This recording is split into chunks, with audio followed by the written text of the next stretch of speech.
ভালোবাসা যেরকম জাতপাত মানে না, সেরকমই ভালোবাসা দেশ আর বিদেশও মানে না, তাই না? তো আমেরিকার ছেলে আমাদের ইন্ডিয়াতে আর কোচবিহারে চলে এসেছে ভালোবেসে বিয়ে করার জন্য। তো হ্যালো বন্ধুরা, আমি সুকৃতি মালবাজারের খুব সুন্দর একটা টি গার্ডেন থেকে বলছি, আর আমার ডুয়ার্স ফ্যামিলিতে তোমাদের সবাইকে জানাই স্বাগত। তবে আজকে আমি আর মালবাজারে নেই, মানে ডুয়ার্সে নেই, আমি আজকে চলে এসেছি ঘোকসারডাঙ্গা কোচবিহারে, আর আমার শ্বশুর বাড়িতে। তো এসে একদম রেডি হয়ে চলে যাব বিয়ে বাড়িতে। আর তবে আমাদের আগেই আসার কথা ছিল, যেহেতু আগে ছুটি পাইনি তাই আজকেই এসেছি। আর আমরা যেহেতু জয়েন্ট ফ্যামিলি তাই এক এক করে সবাই রেডি হচ্ছি, হয়ে উঠানে দাঁড়িয়ে আছি, সবাই একসঙ্গে বাড়ি থেকে বেরোবো। আর এটা আমার ছোটো কাকি, আর এটা আমার ছোটো কাকু হয়, আর ছোটো কাকুর গাড়িতেই আমরা যাব। আর এটা কোচবিহার চলে এসেছি, আর এখানে একটু আমরা গিফট কেনাকাটা করে নিব। কয়েকজনের গিফট টিফট কেনা হয়নি, তো তারা গিফট কিনে নিচ্ছে। আর চলো, চলে এসেছি আমরা বিয়েবাড়ির সামনে। আর এখন সবাই মিলে ঢুকবো। আর সবাই গাড়ি থেকে নামছি, আর সবাই একটু শাড়ি টাড়ি ঠিকঠাক করে নিচ্ছিলাম, আর আয়না দিয়ে মানে ফেসটা দেখেও নিচ্ছিলাম, কারণ গাড়ি করে এসেছি, পুরো হাওয়াতে মুখের চুল টুল এদিক সেদিক হয়ে গিয়েছে। আমি যার বিয়েতে এসেছি সে আমার ননদ হয়, আমার জেঠা শ্বশুরের মেয়ে। তো ওর সঙ্গে আমার বেশি দেখা হয়নি, 2বার কি 3বারই দেখা হয়েছিল, কারণ ও আমেরিকাতেই থাকে, তো সেজন্যই আর কি দেখা টাকা হয় নাই। চলো এখন আমরা সামনের দিকে এগোই, আর সবার সঙ্গে গিয়ে পরিচয় করে নিই।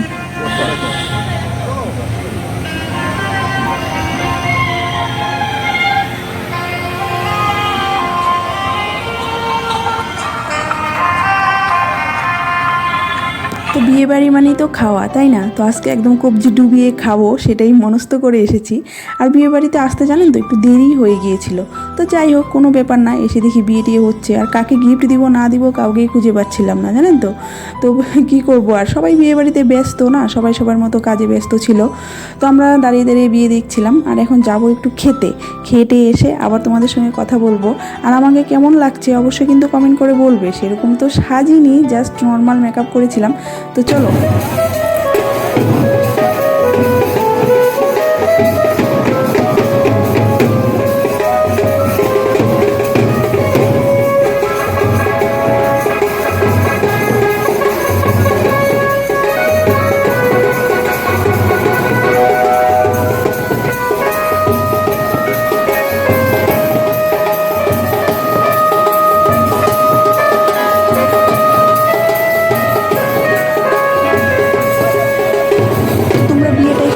করো নাকি? আমি যাই একটু খেয়ে আসি গিয়ে, মানে আর লোভ সামলাতে পারছি না, খাওয়ার এত গন্ধ আসছে না মোমো করে।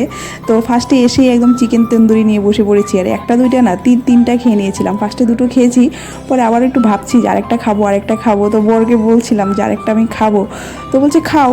তো গিয়ে আরেকটা খেলাম। আর এই যে এটা না বেবিকর্ন, এত টেস্টি ছিল না, সেটাও এক প্লেট খেয়েছি। আর এটা একটু আমার কাছে অন্যরকম লেগেছে, তো খুবই ভালো লেগেছিলো খেতে। জুস খেয়েছি, তারপরে আরও অনেক আইটেম ছিল, সব খেতেও পারিনি। তো ওইদিকে আবার চলে এসেছি বিয়ে দেখার জন্য। আর এখন একটু রেস্ট করব, তারপর খাওয়া দাওয়া করে তারপরে আবার বেরোবো। আর সবার সঙ্গে দেখা হয়েছে অনেক দিন পরে, যেহেতু এসেছি সেরকম তো আমাদের আসাও হয় না, 1 মাস 2 মাস পরে আসা হয়। আর কোচবিহারে তো একদমই আসা হয় না, আর ওদের সঙ্গে তো দেখাও হয় না। আর আমার এই জেঠুর বাড়ি কোচবিহার টাউনে ওরা থাকে, আর ওদের গ্রামের বাড়ি আমাদের ঘোকসাডাঙ্গাতে, ওইখানেও বাড়ি আছে। আর এখানে আমি বসে আছি, আর আমার বর ভিডিও করে দিচ্ছিল ওই দিক থেকে।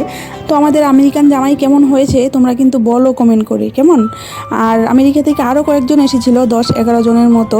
তো ওরা না আমাদের থেকে জানেন তো অনেকটাই লম্বা হয়। আর আমরা 100 জনের মধ্যে যদি ওরা একজন দাঁড়িয়ে থাকে না, তবু চেনা যায় যে এরা আমাদের দেশের না, অন্য দেশের লোক।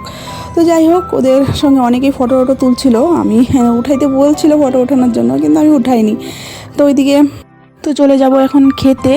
আর খাওয়া দাওয়া তো অনেক আইটেম ছিল, কিন্তু সেরকম কিছু খেতে পাইনি, যেহেতু আগে খাওয়াটা একটু বেশি খেয়ে নিয়েছি, তাই এখন আর বেশি খেতে ইচ্ছাই হচ্ছিল না আর কি। তো চলো খাওয়া দাওয়া করে এখন আমরা যাব বাড়ি। আর এদিকে একটু ফটো তুলে নিচ্ছি সবার সঙ্গে। তো ভিডিওটা কেমন লেগেছে কমেন্ট করে বলো, ভালো লাগলে লাইক করে দিও।